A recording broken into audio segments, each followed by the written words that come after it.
일본도 미국이 주도하는 대중국 반도체 수출 규제에 동참했습니다.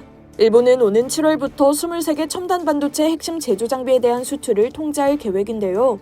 이에 대해 층강 국무위원 겸 외교부장은 지난 2일 하야시 요시마사 일본 외무상을 만난 자리에서 미국은 과거 괴롭힘 수단으로 일본 반도체 산업을 잔혹하게 억압했다.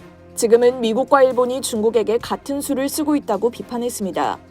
지난달 31일 CNN 등 외신 보도에 따르면 일본은 미국과 네덜란드에 이어 세 번째로 중국에 대한 첨단 반도체 수출 통제를 단행하게 됐습니다. 통제 대상 품목은 미세 공정에 필요한 극자외선 노광 장비 관련 제품 제조 장치와 메모리 적층에 필요한 애칭 장치 등 23개입니다. 니시무라 야스토시 일본 경제산업성 장관은 이번 조치가 반도체 장비가 군사적 목적으로 전용되는 것을 막기 위한 것이라고 설명했습니다. 미국 조 바이든 행정부는 지난해 10월부터 첨단 반도체를 생산하는 데 필요한 장비의 대중국 수출을 사실상 금지하는 규정을 발표했습니다. 최근 네덜란드 정부가 미국의 수출 통제에 동참하기로 했고 일본도 같은 수순을 밟는 것으로 보입니다. 이에 세계 반도체 장비 시장을 장악한 미국, 일본, 네덜란드 3개국이 모두 중국을 상대로 수출 빗장을 거는 상황이 됐습니다.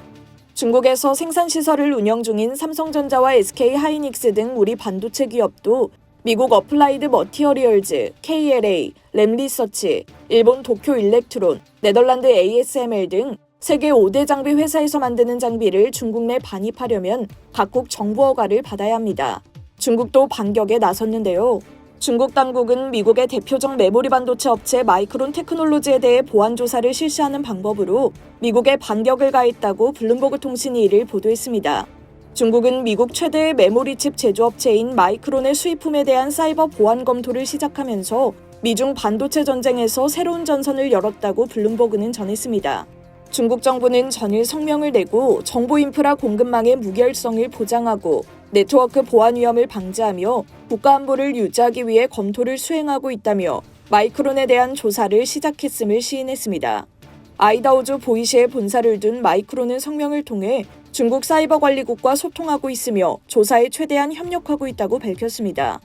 워싱턴에 있는 싱크탱크 전략 및 국제연구센터 경제담당 수석연구원 제라드 디피포는 마이크론에 대한 조사는 미국과 그 동맹국들의 수출 통제를 낮추도록 압력을 가하기 위한 것으로 보인다고 말했습니다. 이에 따라 미중 반도체 전쟁이 더욱 격화할 것이라고 블룸버그는 전망했습니다. 이상 여의도튜브였습니다.